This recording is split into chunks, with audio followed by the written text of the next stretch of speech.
let's just say that you actually had a little bit of money, and let's say that house came along, and you could purchase that house for $160,000. The house, so this is what's owed on it, what you can get it for. The value on the house is $200,000. So what's the equity spread? It's $40,000. And that equity spread is almost always going to translate into a good, healthy cash flow.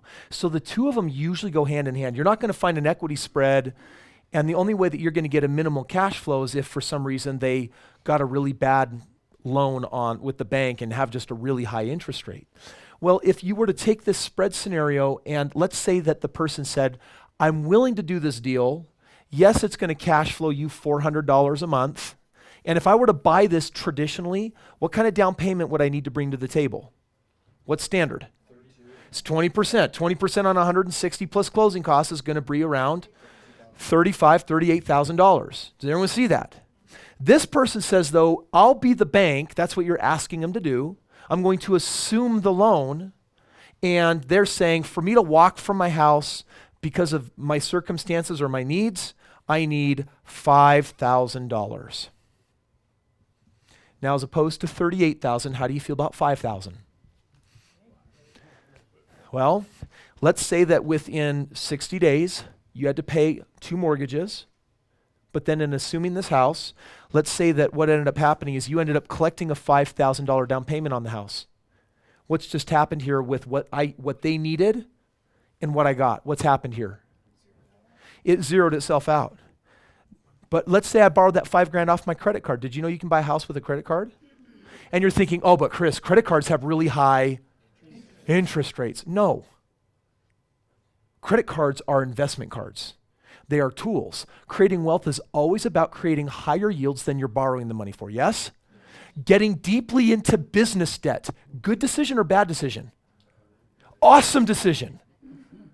Said that just for you. Listen, consumer debt you want to avoid like the plague. Business debt you want to create. Create like what? Like there's no tomorrow, man. A bonfire, you want to go crazy with your business debt. Why? I'll show you why right here. I put $5,000 on a credit card. Oh, I just went into $5,000 of debt. No, you didn't. You're getting $400 a month on your money in 12 months. What's 400 times 12 months? $4,800. In 1 year, I made 100% on my money, paid it off. Now my credit card debt is gone. The next year I make $4,800. I made 100% the next year. The next year I make another $4,800. I make another 100%. Do you see? Do you see what you just did with your debt card? That wasn't your debt card. That was funding your wealth. I love business debt. Like, I'm loaded up to the max in business debt. Everyone just try it on for a minute. I love business debt. I try to get as much as I can. The more business debt I have, the more money I make. All right, we got someone sitting here that's like, Kris, I'm totally cringing to death. Let me give you a scenario.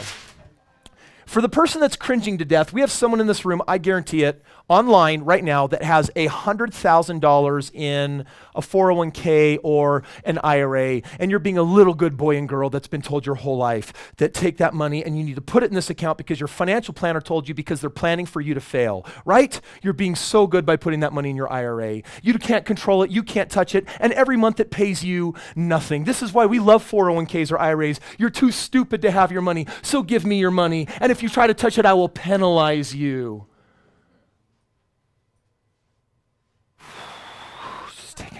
Just gonna take it down a notch. I'm about to blow a gasket on this one. I hate 401ks and IRAs. I hate annuities. Are you kidding me? Give me your money so I can pay you nothing. And if you try to touch it, I will use fear and scarcity. You can't have your money. You can't handle it. Retardation. It's retarded. I'm sure that was a really juvenile word to use right there, but man, it is so crazy that we put our money in these doomsday demon devices. There's a new one. I'm a little fired up right now. Well, okay. All right. Don't want to watch that movie. All right. Listen, if I get to know you and you tell me you have money in your 401k or IRA, I'm not going to hit you. I may feel like it, but I will resist the impulse. No, it's okay. These are accounts that we collect money in, and this ties right into where we're headed. Now let's just talk about it for a little bit. I have a factory in Guadalajara. It's been run, owned, and operated for 50 years. It produces widgets that get sold all over the world. This factory takes care of 300 families a month. And this is a $2 million factory. It's a $2 million factory. And the cost of this $2 million factory, it costs $20,000 a month to keep this factory up and going.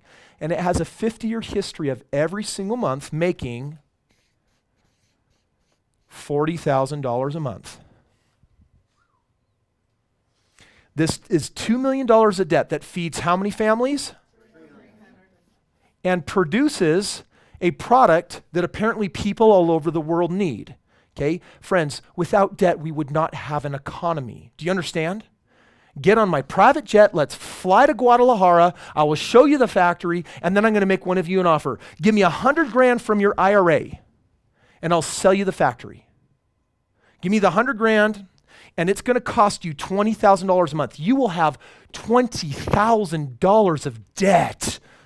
$20,000 of debt. That has a 50-year history of producing $40,000 a month. Who wants this deal? Woo! Are you kidding me? Do you want to even begin calculating your IRA, your ROI from your IRA into this? Are you kidding me? Friends, this is the basic math of life. French economist Jean Bichet, 1800s, said, creating wealth is nothing more than taking our money from low yields to higher yields. This is what wealthy people do. Without debt, we would have no economy. There's good debt, there's bad debt. How do you know the difference? One gives you a return or more, higher yield, and the other gives you no yield. No, it was almost. You said one gives you a higher yield and one gives you no yield. No, a bad debt actually will cost you money. So the reason why we avoid it like the plague is because every day I have my consumer debt, I go deeper in the hole. And so I move backwards with one debt, but a business debt moves me what? Forward. Okay, how many of you want to make an extra $250,000 a year? How many of you would pay $100,000 to get an extra $250,000 a year? Who wouldn't? That's a 250% ROI on your money. Each year, compound that over 10 years. Are you kidding me? Business debt is your friend. And if you're going to get into real estate, there's a concept you're going to have to face. And it's debt. Now, side little tip caveat for my LDS people in the room. Online, I want you to Google Stephen Palmer and God's Laws of Finance. And go download the book for free. And learn your actual doctrine on money. Because it is not stay out of debt and save a little bit for a rainy day. You're completely out of context. God's Laws of Prosperity. God's Laws of Finance. Sorry, I'm just calming down right now. Stephen Palmer. Happy faith. Man, I get so fired up on this stuff because we have our own cultural dogma on money that buries us alive. And it is insane. I mean, sure, let's take a moment and throw pens around. Let's take a moment and get Christian for a minute, and let's talk about, for many of us that are actually Christian here, let's actually talk about this idea of wealthy people going to hell and they're stinking rotten rich and you can't make it to heaven. Dissect your scripture, and you'll find that 4 out of every 5 verses says, "From Lord Almighty, I want to give you everything. I want to bless you with endless abundance and prosperity. Please do these things and keep these commandments so that I can open the windows of heaven and give you how much? All. In the next life or now? Now. So we get crazy about this idea of rich people going to hell because, of course, there's balance. Of course, we get our warnings. But that's not the doctrine. That's a warning. The commandment is to seize your birthright of what? Abundance and prosperity. Stop being so proud of your poverty. It's the funniest thing that happened to me when I entered into wealth. is that I started realizing that the pride of the poor is far greater than the pride of the rich. All the poor people get together, and you know when you're with them because they always talk about the wealthy people and their evil decisions and how they're egotistical and narcissists and they only care for themselves and the money's all about them. And you know what happens when you get to the wealthy and you look at the other way and you get a chance to see both sides of the rainbow? One stinks, and it is rarely the wealthy side. You can find bad anywhere you look, but the pride and the rotten, stinky nastiness of the poverty. Oh, I'm still in rant mode. You guys got to calm me down here. Don't bring this up. Just bring take it down here. Well, and I know that we probably have some people here that may begin, are you feeling also a little bit triggered? Like, man, I have not heard that rant before. I'm just presenting you with some different information. I got a perspective on wealth and abundance. I got a perspective on my birthright and my entitlements, the things that I am entitled to just by being a human being here on this planet, promises that have been made for me from ages beyond and will continue to be made, that are law and truth that will continue to persist. And my job is to figure out how to live in such a manner that I can open up my arms to receive and allow wealth to flow through. One of my friends from India turned to me one day and he said, Kris, in our language, wealth means that which rotates. Learn to be a giver and receiver of value. Money always follows. Change lives, solve problems, help people. But for heaven's sakes, stop putting your hand up saying no to the money. It's a mixed message that says, I want no thing.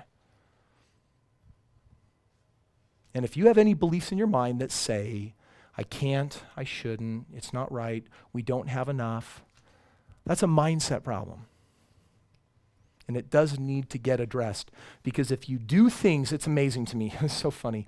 I sat down with this couple maybe a year ago. I was reviewing their game plan. And the reason why I was sitting down with them is they were totally stressed to the max. And I'm sitting down with this older couple, husband and wife, like, oh, Kris, we are not doing so well. And I'm like, okay, guys, calm down. Tell me what's going on. Well, a couple years ago, we bought 2 houses with you guys. I'm like, oh, how are they doing? Oh, they're making us money every month. I'm like, okay, so what's wrong? Oh, the debt. Oh, we went into debt to buy these 2 houses.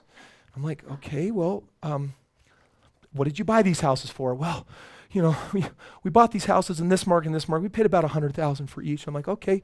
Well, my team just pulled up a report. Right now they're worth about, oh, I know, we already looked into it. One's worth 150 and one's worth 160. I'm like, okay, so no.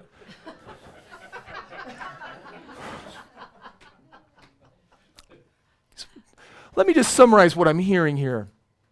You're making over $500 a month. Your net worth has increased in 2 years over $100,000, and you're making money on your debt. I'll take them off your hands. You know what? I'll take your homes. And they looked at me and they said, well, no, those are ours. You are starting to really confuse me, you 2 wonderful people. You got to make a choice. You're not doing so well with the foot in both doors. You got to either get it that business debt is blessing your life and it is treating you well and you even have results to prove it, or give me your real estate and get out of town. And that's my message for all of you. If you have a problem with that, you got to face it. You got to come to grips with it, and you've got to decide. Most people that have a problem with debt, they simply haven't learned this one little piece of information. One word, 2 opposites. Debt. There's a good version and a bad version. One makes you, one loses you. One grows you, one takes away and destroys.